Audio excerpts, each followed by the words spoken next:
Hai semua, perkenalkan saya Putu Aprina Sri Devi, NPM 2122010084. Saya dari Fakultas Kesehatan Universitas Jenderal Ahmad Yani.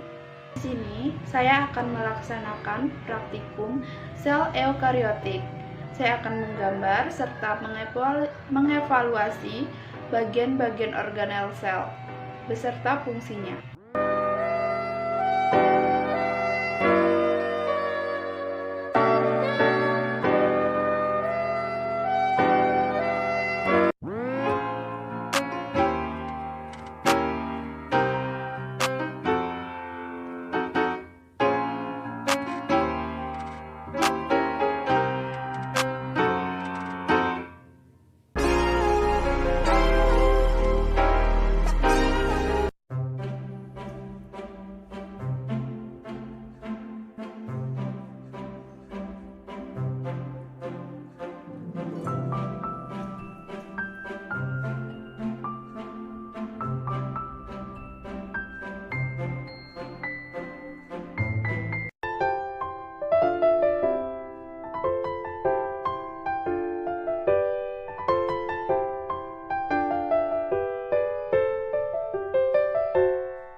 Di pertemuan sebelumnya kita telah membahas sel prokariotik. Nah, sekarang kita akan membahas sel eukariotik. Nah, apa sih sel eukariotik itu?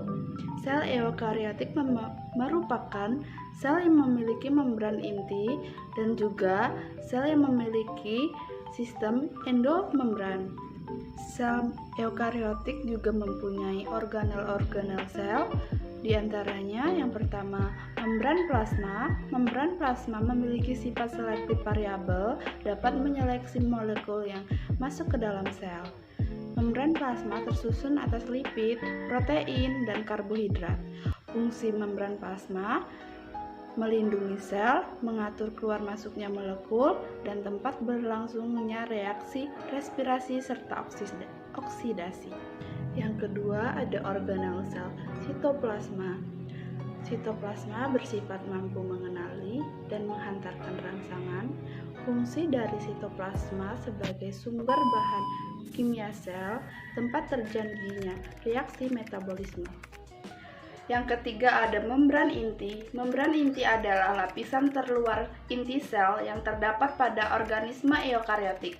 Membran inti memiliki pori-pori yang kecil yang berfungsi sebagai tempat keluar masuknya zat dan melindungi kromosom agar tidak bercampur dengan molekul dari sitoplasma.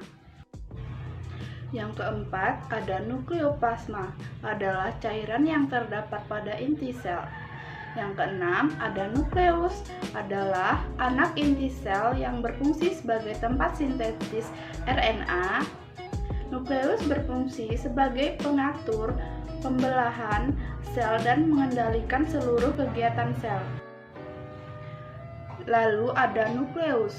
Nukleus adalah anak inti sel yang berfungsi sebagai tempat sintetis RNA.